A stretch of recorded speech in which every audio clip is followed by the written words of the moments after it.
बाद we'll have one more Sunday. उसके बाद हम अगले सेमेस्टर में मिलेंगे. ठीक है. We were done with the motivation section of the unit. We'll start with emotions. Emotions में 2-3 basic topics हैं जिन पे questions आएंगे. The first one is components of emotions. Then we have theories of emotions. And the third one is a more everyday life kind of a topic. How do emotions affect our motivation and vice versa? और culture का क्या role होता है emotional expressions में? I think the class has already started. So all those who are talking, please feel free to leave the room. अगर नहीं पढ़ना है तो ठीक है. So we are starting with components of emotions. Now emotion is a very abstract term. अगर मैं आप लोगों से पूछूं emotions क्या होते हैं, like what are emotions or what do you understand by the term emotions? कोई ऐसा है जो emotions define कर सकता है मेरे लिए? Can anybody of you define what emotions are? To express your feelings. What are feelings? ये तो आपने types of emotions बता दिए. It's an emotion. It's a type of emotion. Emotions are number one very abstract. ठीक है. बहुत subjective है, बहुत vague है, बहुत abstract है, and we do not have an objective definition for it. But if we want to understand emotions, we'll first have to decode the components of emotions. ठीक है. Now emotions have 4 major components. Let's write them down. The first one is the eliciting stimulus.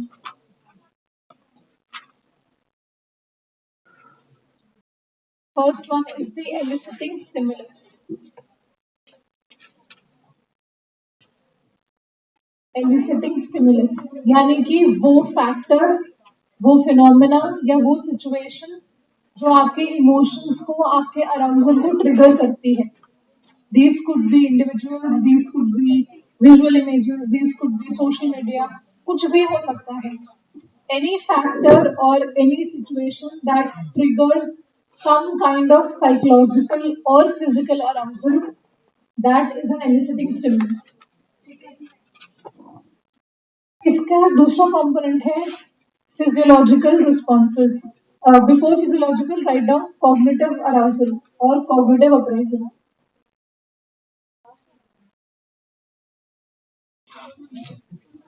Cognitive appraisals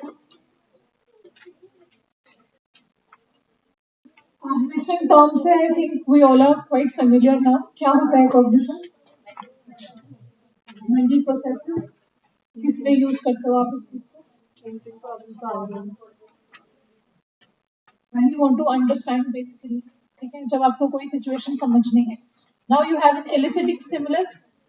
Now you are understanding what it is, how is it, उसको interpret कर रहे हो, उसको analyse कर रहे हो. That is the cognitive component. यहाँ पे आपके मेंटल प्रोसेसेस इन्वॉल्व हैं इन ऑर्डर टू अंडरस्टैंड और परसीव दैट सिचुएशन. ठीक है. The third component is your physiological component और physiological changes.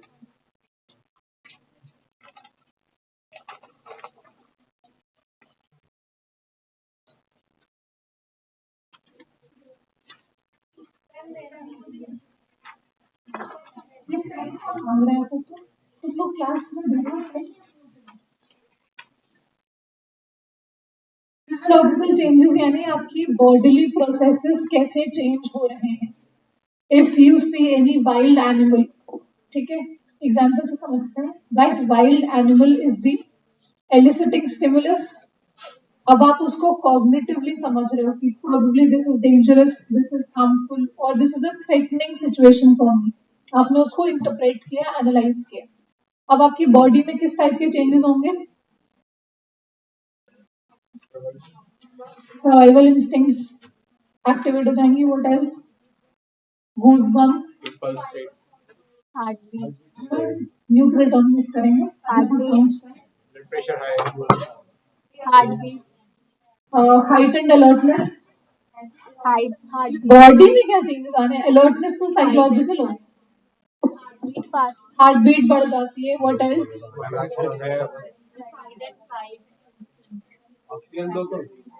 Oxygen what? Oxygen कम नहीं हो जाती है, आप बहुत डीप या बहुत रैपिड ब्रीदिंग करने लगते हैं। Anxiety psychological,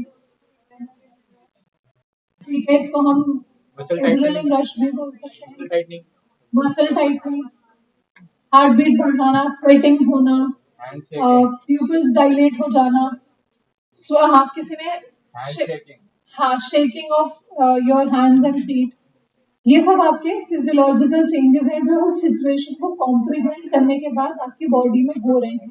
this is the third component. And eventually the fourth component is your behavioural component. कि अब आप उस पर्टिकुलर सिचुएशन पे, उस स्टिमुलस पे ओवर्टली कैसे रिएक्ट करोगे. Either you start crying or you start running or you start shouting, या हाथ पैर ऐसे ऐसे मारने लग जाओगे, कुछ भी. ये आपके ओवर्ट बिहेवियर्स हैं. ठीक है, तो ये 4 कंपोनेंट्स हैं जो मिला के एक इमोशन की डेफिनेशन को रिप्रेजेंट करते हैं in some sense. So if we have to objectively define what emotions are, write it down. Emotions are a special type of behaviors and motives. Emotions are special type of behaviors or motives that result as a function of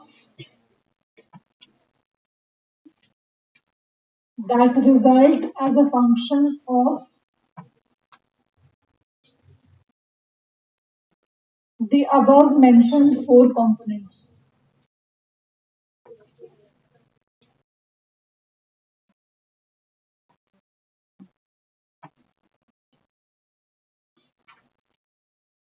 ठीक है, अब इन 4 components में से एक आपका जो physiological changes वाला है उसमें क्वेश्चन आ सकता है, 5 मार्कर आ सकता है, 10 मार्कर आ सकता है कि explain the physiology of emotions. ठीक है, अब हेडिंग डालो फिजियोलॉजी ऑफ इमोशंस. इसको हम थोड़ा सा डिटेल में करेंगे. This segment is already mentioned in your SLM, तो आप लोग घर जाके भी रिवाइज कर सकते हो वो चीज. हमने बॉडी चेंजेस की बात की. बॉडी के क्या क्या ऑर्गन्स या क्या क्या सिस्टम्स इन्वॉल्व हैं in the processing of emotions. सबसे पहले हम बात करेंगे द रोल ऑफ ब्रेन. ठीक है, ब्रेन स्ट्रक्चर्स क्या क्या इन्वॉल्व हैं इन कॉम्प्रिहेंडिंग, अंडरस्टैंडिंग और expressing emotions. So the first subheading is the role of brain. Biopsychology पढ़ ही रहे हो आप लोग, क्या क्या ब्रेन सिस्टम्स इन्वॉल्व होते हैं इमोशंस में. Limbic system, amygdala, thalamus, hypothalamus, cerebral cortex. मतलब पता है तुम लोगों को कि क्या क्या systems involved हैं. Now there are 2 pathways through which we understand emotions when it comes to the brain physiology. ठीक है, हमारे ब्रेन में 2 pathways हैं जो हेल्प करते हैं इमोशंस समझने.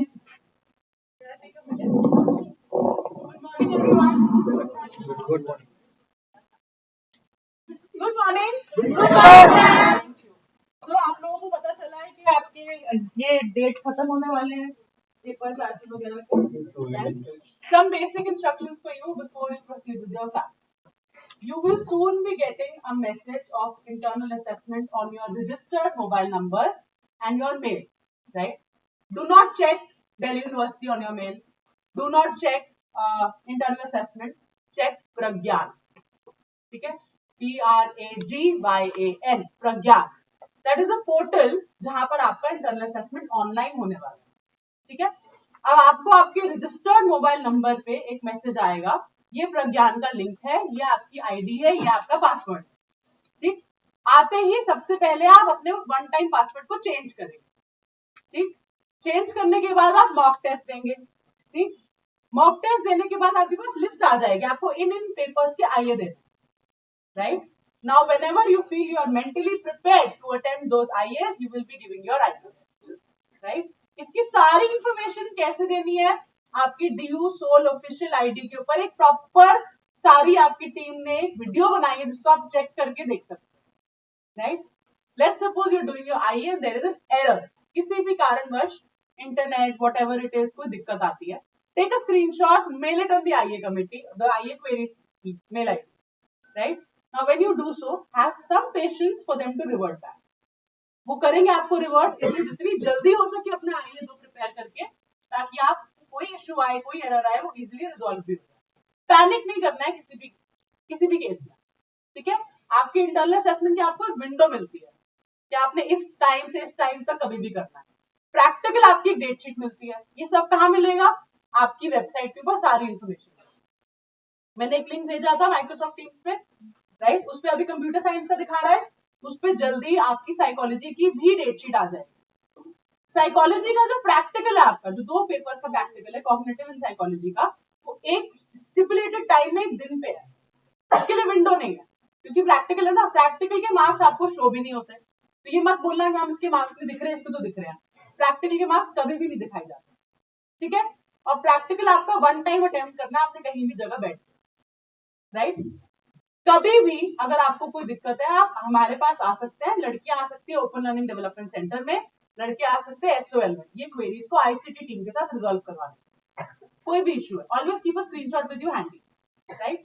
If you do not have a desktop और लैपटॉप इन एनी केस, आप इन्हीं जगह जाके अपने कंप्यूटर सेक्शन में वहां पे इसको अटेम्प्ट भी कर सकते हो। We are providing you with proper facilities to attempt those papers if you would want to, right? इसके अलावा भी कोई क्वेरी है, you mail it to me, you mail it to the ICT committee, and then you keep me CC, ताकि हम आपके queries को resolve करवा सकें।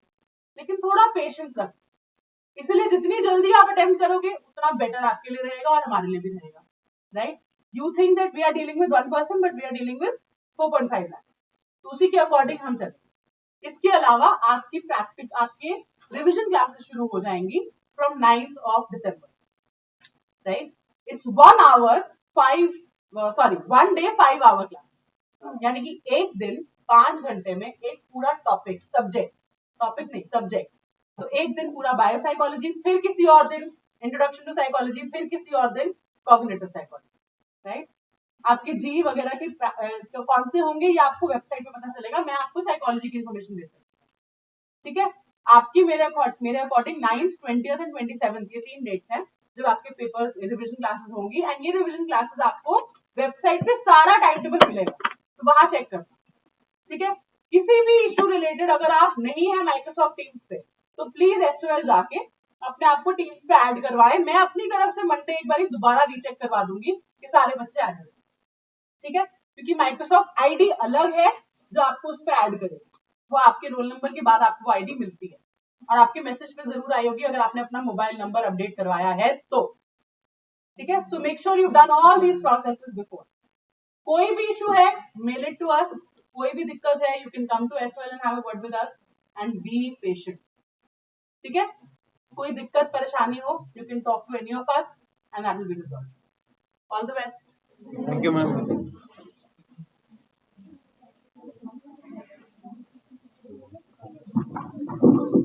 Yes.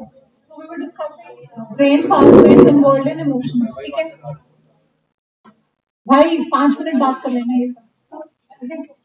हमारी 2 ही क्लासेस हैं, we will try to wrap up the most important topics.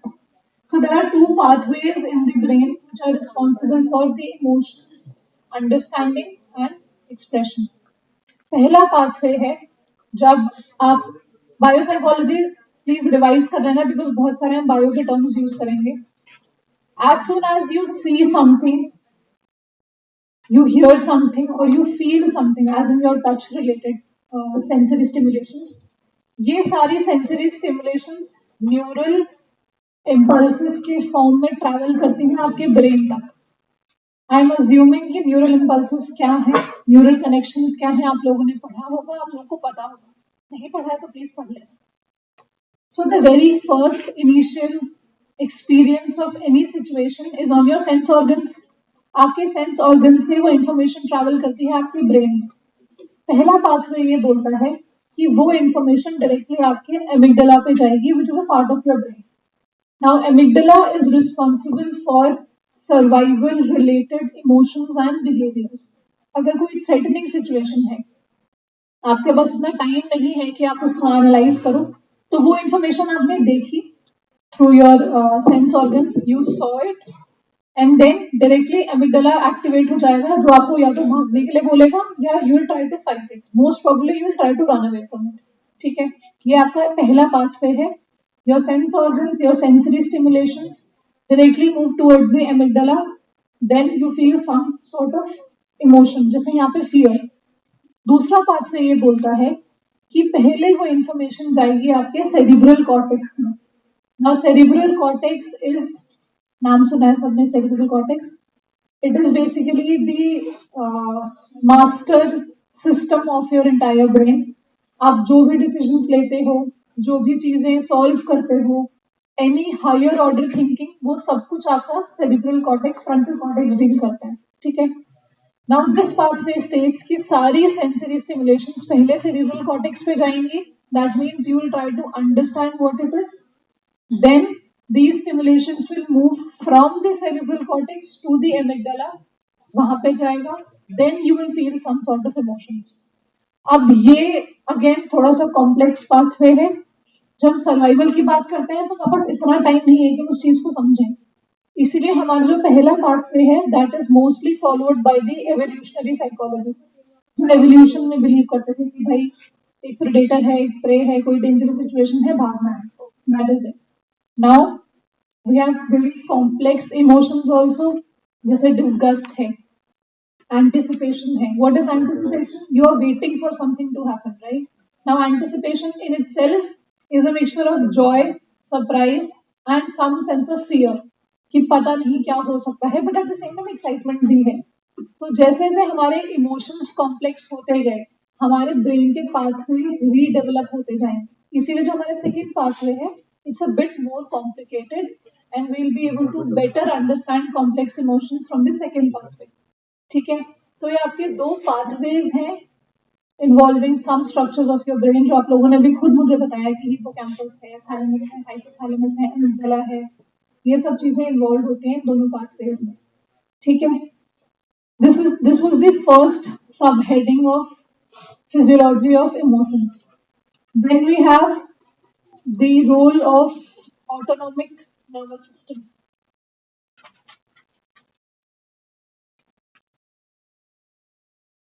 The role of autonomic nervous system. हमारे कितने nervous system हैं? 4, 5. हमारे कितने nervous system हैं? Central and peripheral nervous system. Central nervous system में आपका ब्रेन और स्पाइनल कॉर्ड होता है. ठीक है. और पेरिफेरल नर्वस सिस्टम में आपके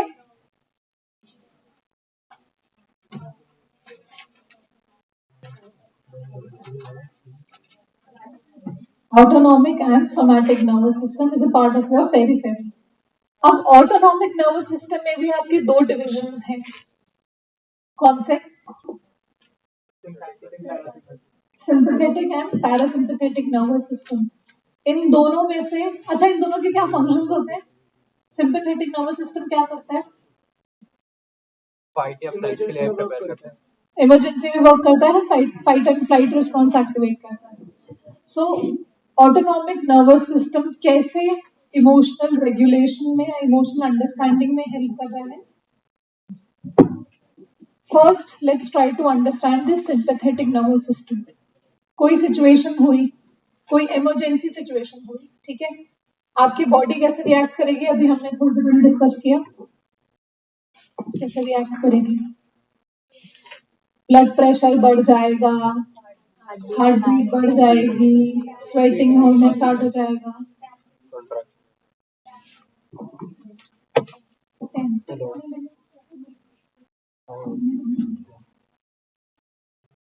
टेम्परेचर बढ़ जाएगा. हाँ, मतलब जिटरी फील होने लगेगा. ठीक है. हाथ पैर शायद शेक करने लग जाएंगे. the entire blood flow rushes to your brain and to your limbs and hands. आपके digestive system में blood flow reduce हो जाता है क्योंकि digestion का उस moment पे कोई काम नहीं है, ठीक है? Your respiratory system it functions in an active manner, ठीक है?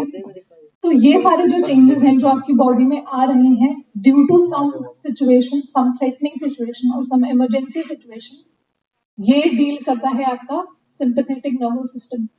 क्यों आपका ब्लड प्रेशर बढ़ रहा है, क्यों आपका हार्ट रेट बढ़ रहा है, क्यों आपका ब्रीदिंग बहुत शैलो हो रही है या बहुत डीप ब्रीदिंग हो रही है, दैट बहुत फास्ट ब्रीदिंग हो रही है, that all these things are being dealt with by sympathetic nervous system.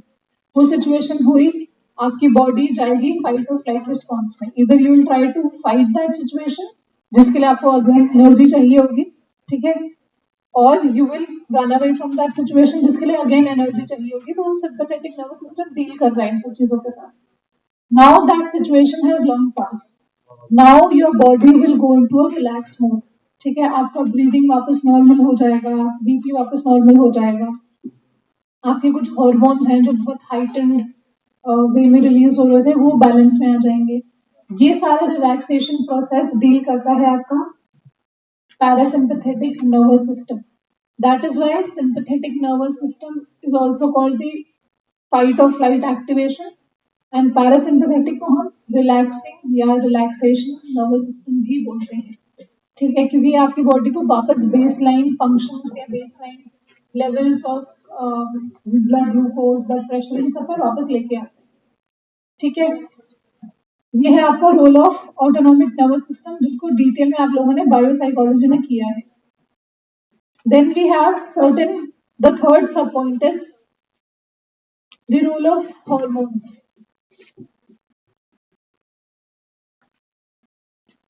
अगर IOP में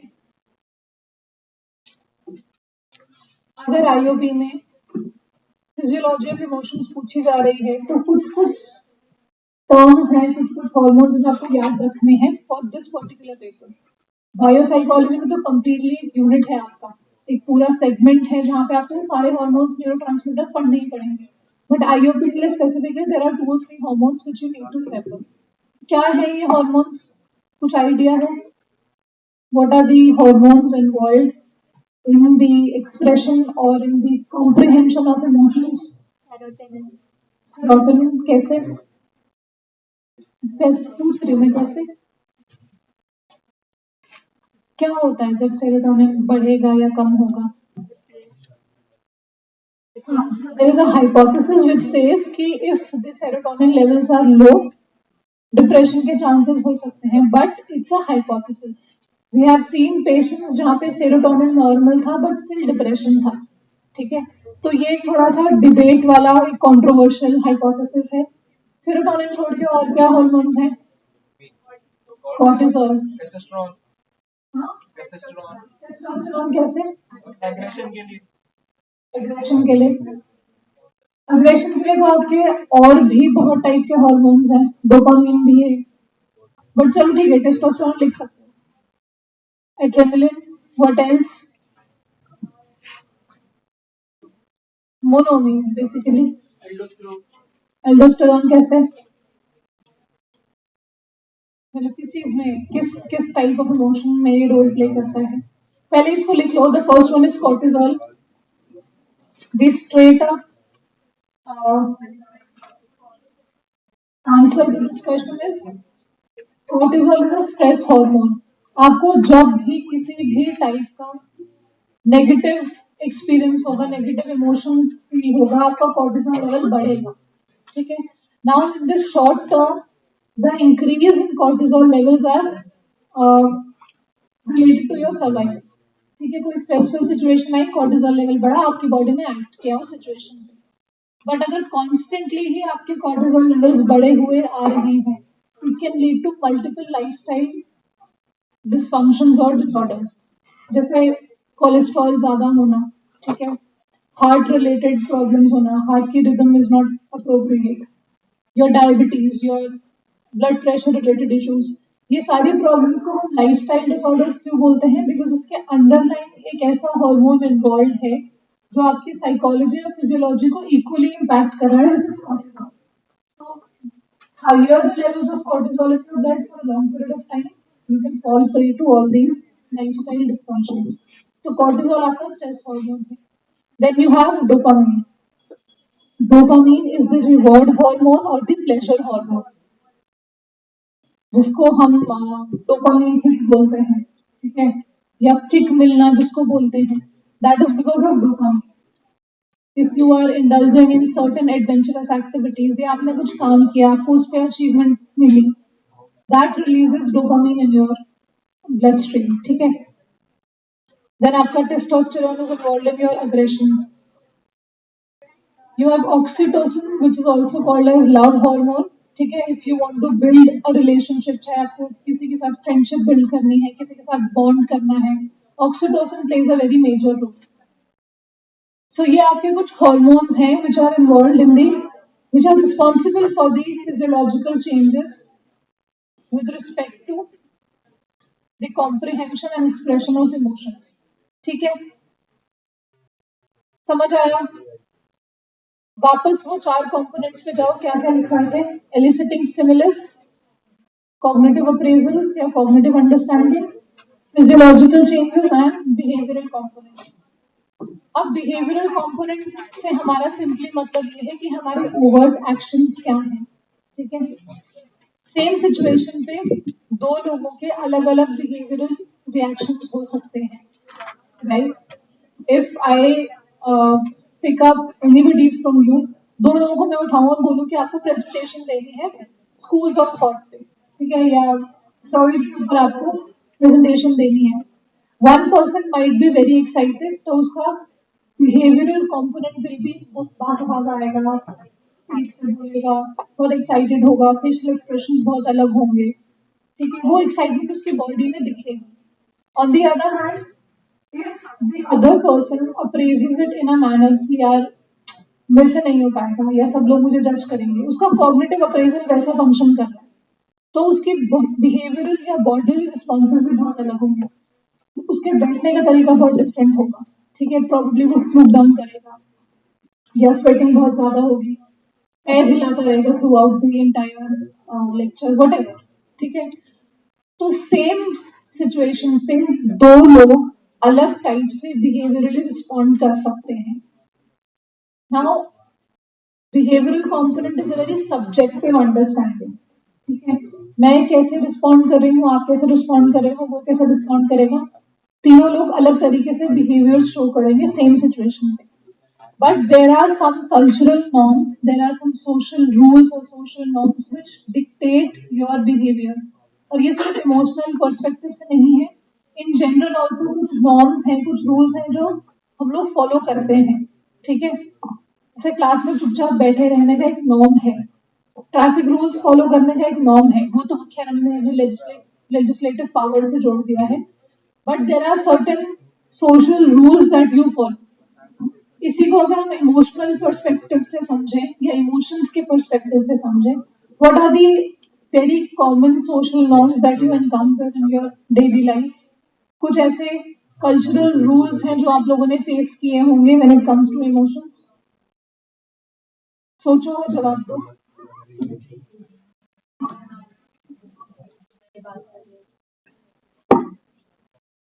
तो उसमें इमोशंस का क्या, इमोशन के पर्सपेक्टिव से हम सवाल पूछ रहे हैं. एक फियर होता है, यस.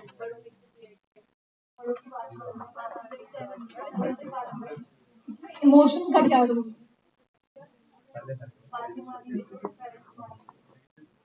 ठीक है, fear. What else?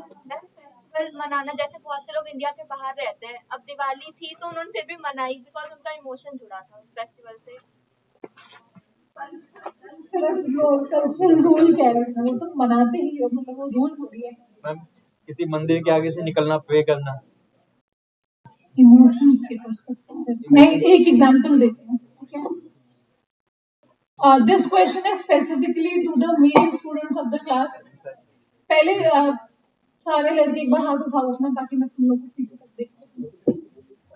All those men उठाए रखो हाथ 2 minute. In the last 2 months probably आपको कितनी बार सैड फील हुआ और आप लोग रोए हो? जो लोग रोए हैं keep your hands raised, rest of you can keep your hands down. मतलब आधी से ज्यादा जनता। Now there is a niche now there is a very biased norm which states कि men are not supposed to show their emotions. ये emotion related I role मत करो तुम लोग, पता है मुझे बहुत बायस्ड है but it is there. So this is an example of cultural norm, social norm जो आपके इमोशंस को एक्सप्रेस करने में रोक रहा है। ठीक है, या आप खुद से एक्सेप्ट। इतनी बातें क्यों स्टार्ट हो गई है? अभी 15 मिनट है क्लास के। सो ये एग्जाम्पल समझ आया? Why did you do that? इसको डिलीट कर दो। कंसेंट कोई चीज होती है? Right, so this is an example जहां पे आपका सोशल नॉर्म्स की वजह से आपकी इमोशनल अंडरस्टैंडिंग या इमोशनल एक्सप्रेशन इन्फ्लुएंस हो रहा है। What else? 2-3 तो एग्जाम्पल्स दो कम से कम ताकि हम आगे इसमें इमोशंस का क्या रोल है। अरे इमोशंस का क्या रोल है बहन? मैम सपोज कोई एक्सीडेंट हो गया, हाँ, इमोशन है, मतलब एक्सीडेंट हो गया उसको देखना, देख के फिर फील करना, किसी के साथ बुरा हुआ उसको देख के। सिचुएशन को फील करना। sympathy. If you see someone on the road जो जिसके पास कपड़े नहीं है या वो बहुत ठंड में ऐसे ही बैठा हुआ है, why do you help that person? एक तो social norm है कि that you should be kind. Second, your emotional expression is of sympathy or empathy. ठीक है, so your helping behaviors also have connection to your social norms and your cultural norms. तुम लोग को समझ आ रहा है मैं क्या बोल रही हूँ? क्योंकि मेरे को लग रहा है तुम लोग को नहीं समझ आ रहा है। तुम लोग ऐसे जवाब दे रहे हो ना, एग्जाम्स आ रहे हैं, तुम लोग पढ़ना स्टार्ट कर दो please. Parents are more protective towards girls than boys. Parents are more protective towards girls than boys. They're equally protective. उनका expression बहुत different होता है when it comes to their male child and their female child. बहुत सारे gender biased हमारे norms में, ज्यादातर gender biased भी है। तो अगर क्वेश्चन में एक आपके क्वेश्चन पेपर में पूछा जा सकता है कि what is the relationship between culture and emotions, और explain the interplay of cultural norms / social norms with emotional understanding. तो ऐसे आपके क्वेश्चंस पूछे जा सकते हैं जहां पे आपको इन दोनों पर्सपेक्टिव्स को क्लब करके लिखना है using certain examples.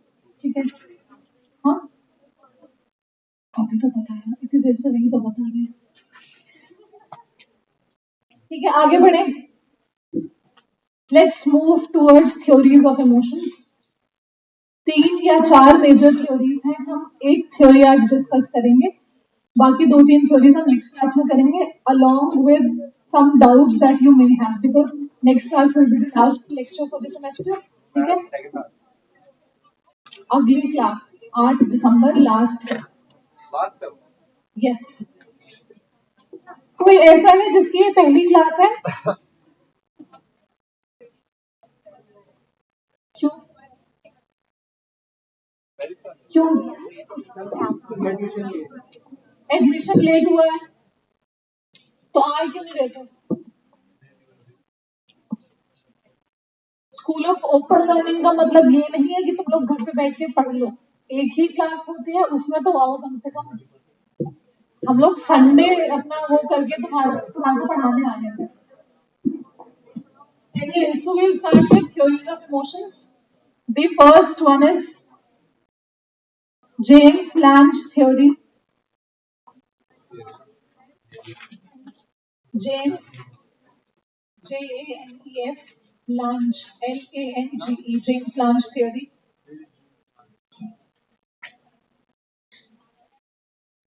Now this theory may sound very primitive, बहुत basic और कुछ लोगों को बहुत इलॉजिकल भी साउंड कर सकती है, बट थ्योरी है, पढ़नी है, ठीक है। सो James is a different person and launch is a different person, but दोनों ने सेम बात बोली थी, तो हम उसको एक थ्योरी के अम्ब्रेला पर्सपेक्टिव में समझते हैं। Now let's refer back to the 4 components that we have written. हम उन 4 components पे बार-बार जाएंगे, ठीक है। पहला हमारा क्या था? eliciting stimulus, then we have cognitive appraisal, then we have physiological responses, then eventually हम emotion feel करते हैं। Now according to this theory, these people said कि सबसे पहले आपका कुछ stimulus आएगा, stimulus हमेशा पहले रहेगा, तभी आप कुछ respond करोगे उस पे। So stimulus is there. Now that stimulus leads to some physiological changes. अब ये एक sequence है, आपको इसी sequence में ये theory explain करनी है। एक stimulus हुआ, that stimulus or that situation led to some changes in your body. You will understand those changes in your body and then you will comprehend कि अच्छा मुझे ये emotion feel हो रहा है इस theory के हिसाब से। To explain it with an example, is here anyone जिसको dogs नहीं पसंद या डर लगता है? What's your name? Akshita. Now Akshita has a fear of dogs. ठीक है? She's walking down the road. She saw a dog. कोई दूसरी breed का dog था, probably some wild breed. That dog is the eliciting stimulus. Body में responses क्या होंगे? Sweating बढ़ जाएगी, नर्वसनेस होगी, हार्ट पैल्पिटेशंस होंगे, ठीक है। Now she will notice all these physiological changes and then she will realise कि ओ मुझे डर लग रहा है। इस थ्योरी के हिसाब से ये एक्सप्लेनेशन है कि आप इमोशंस कैसे फील करते हो या कैसे समझते हो, right. Now this again as I mention बहुत बेसिक थ्योरी है, आप शायद बेसिक इमोशंस को इससे एक्सप्लेन कर पाओ बट कॉम्प्लेक्स इमोशंस को नहीं कर पाओगे। For example, if I have joined a new organisation और मेरे साइड में मेरी कलीग बैठी है, now that colleague is a eliciting stimulus. मैंने उसको देखा, मेरी बॉडी में कुछ चेंजेस हुए, शिवरिंग हुई या मेरा ब्लड प्रेशर बढ़ा, probably I'm nervous or probably I'm excited to meet her or probably I'm anticipating कि मुझे उससे कुछ सीखने को मिलेगा और probably I'm in stress। तो सेम फिजियोलॉजिकल रिस्पॉन्स पे मल्टीपल इमोशनल अंडरस्टैंडिंग्स हो सकती हैं, तो ये थ्योरी वहां पे फेल हो जाती है। सो इसका एक मेजर लिमिटेशन ये है कि multiple emotions have similar physiological responses. When you are excited, then also your heartbeat increases. When you are nervous, then also your heartbeat increases. When you are in love, then also your heartbeat increases. तो किस type का emotion आप उस situation पे feel कर रहे हो, ये थ्योरी इस हाइपोथेसिस के हिसाब से हम उसको एक्सप्लेन नहीं कर पाएंगे। तो ये एक मेजर लिमिटेशन है, मेजर ड्रॉबैक है। Now to counter this drawback और थ्योरीज आई हमारी, कैनन बार्ट की थ्योरी है, टू फैक्टर थ्योरी है, जो हम नेक्स्ट संडे पढ़ेंगे, ठीक है। So according to James Lange, the sequence is eliciting response, physiological changes, emotional understanding और experience of emotions। ये 3 चीजें हैं और इसी सीक्वेंस में रहेंगी। इसको there is some eliciting stimulus which leads to some physiological changes which leads to the understanding or experience of emotions। Further जो थ्योरीज हैं उसमें ये सीक्वेंस ऊपर नीचे होगा, 1-2 फैक्टर्स और जुड़ जाएंगे, ठीक है।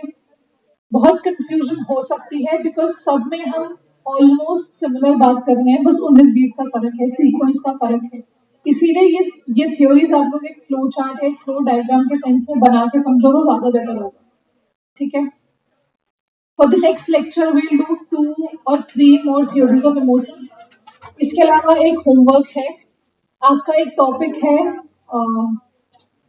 Relationship between motivation and emotion. It's an everyday life topic. हाँ, हम फोर्थ चैप्टर ही करेंगे। सो ये आप लोग पढ़ के आना, and the interplay of emotions and culture, जो हमने भी थोड़ा सा क्लास में डिस्कस किया, उसको रिसर्च बैक, उसका आंसर आपके एसएलएम में है। तो ये 2 टॉपिक्स हैं जो आप लोग थोड़ा सा घर से पढ़ के आएंगे। इसमें कुछ डाउट्स हैं वो नेक्स्ट क्लास में हम लेंगे along with the theories. With that we are done with the syllabus. Revision classes आप लोग अटेंड करना, because I am pretty sure none of you started study, तो तुम लोग अब पढ़ोगे क्लासेस के बाद, तो जो भी डाउट्स होंगे रिविजन क्लासेस, ठीक है। Now hand back the attendance sheets.